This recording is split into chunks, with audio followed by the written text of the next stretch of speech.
वसुदेव सुतं देवं कंसचाणूरमर्दनं देवकी परमानंदं कृष्णं वन्दे जगद्गुरुं। श्री कृष्णं वन्दे जगद्गुरुं। श्री कृष्णं वन्दे जगद्गुरुं। बैसाख मास की विशेषता, उसमें जल, व्यंजन, छत्र, पादुका और अन्न आदि दानों की महिमा, बैसाख स्नान के नियम। सूत जी कहते हैं, राजा अम्बरीश ने परमेष्ठी ब्रह्मा के पुत्र देवर्षि नारद से पुण्यमय बैसाख मास का महात्म इस प्रकार पूछा। ब्राह्मण, मैंने आपसे सभी महीनों का महात्म सुना।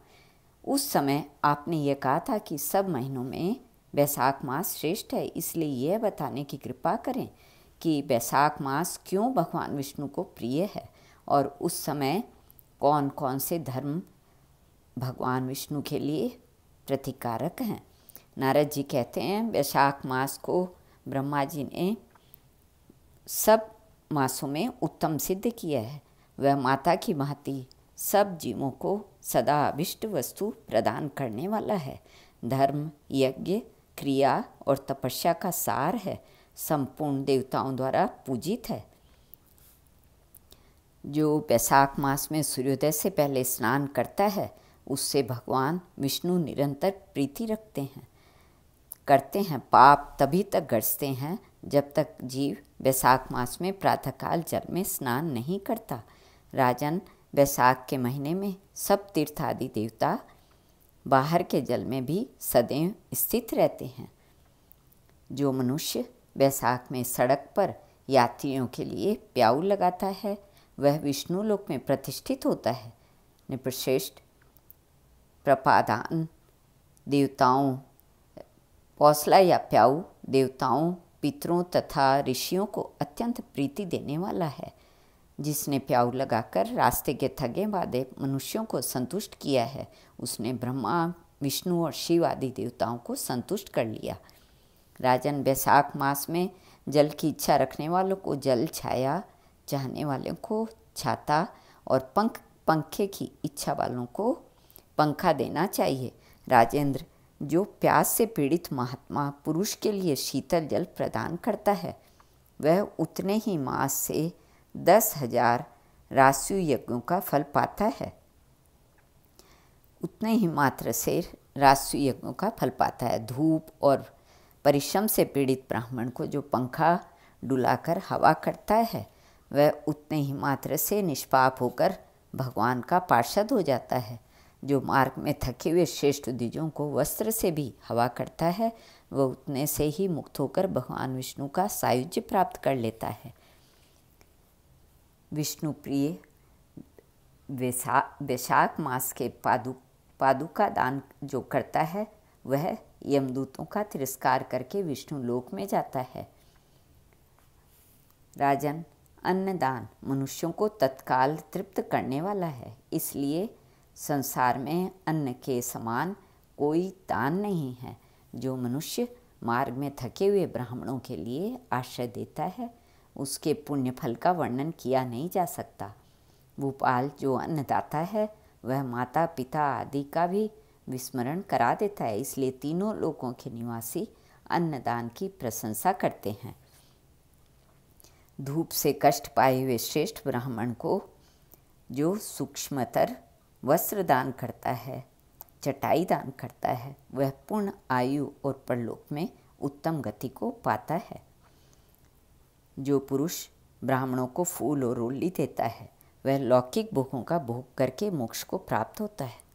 जो खस, कुश और जल से वासित चंदन देता है, वह सब भोगों में देवताओं की सहायता पाता है तथा उसके पाप और दुख की हानि होकर परमानंद की प्राप्ति होती है।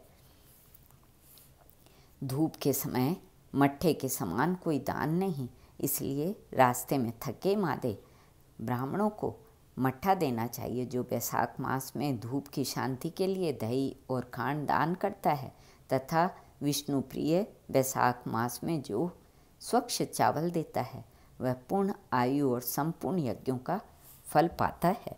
जो बैसाख की अमावस्या को पितरों के उद्देश्य से कस्तूरी, कपूर, बेला और खस की सुगंध से वासित शरबत से भरा हुआ घड़ा दान करता है, वह 96 घड़ा दान करने का पुण्य पाता है।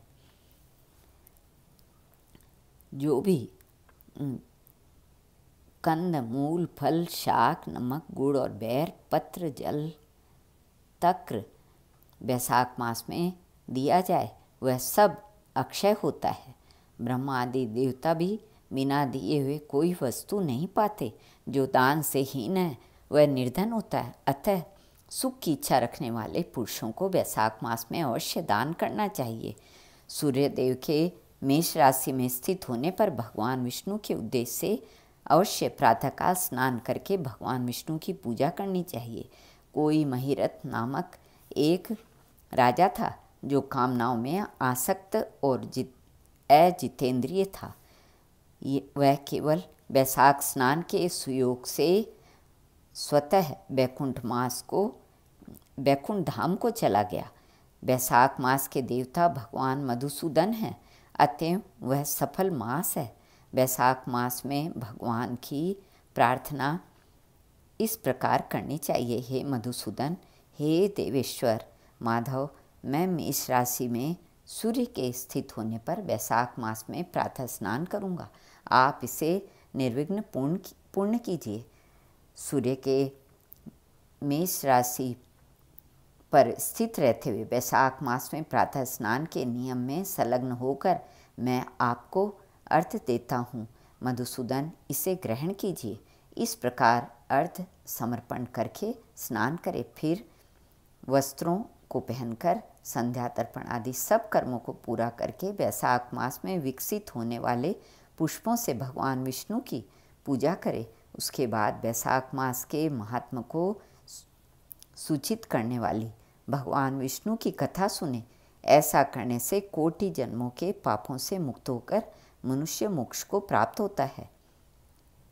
यह शरीर अपने अधीन है, जल भी अपने अधीन है, साथ ही अपनी जीवा भी अपने वश में है। अतः इस स्वाधीन शरीर से स्वाधीन जल में स्नान करके स्वाधीन जीवा से हरि इन 2 अक्षरों का उच्चारण करें। जो वैशाख मास में तुलसी दल से भगवान विष्णु की पूजा करता है वह विष्णु की सायुज्य मुक्ति को पाता है।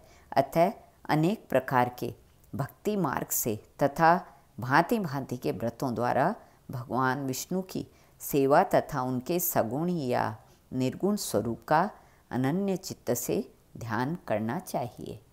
श्री कृष्ण अर्पणमस्तु।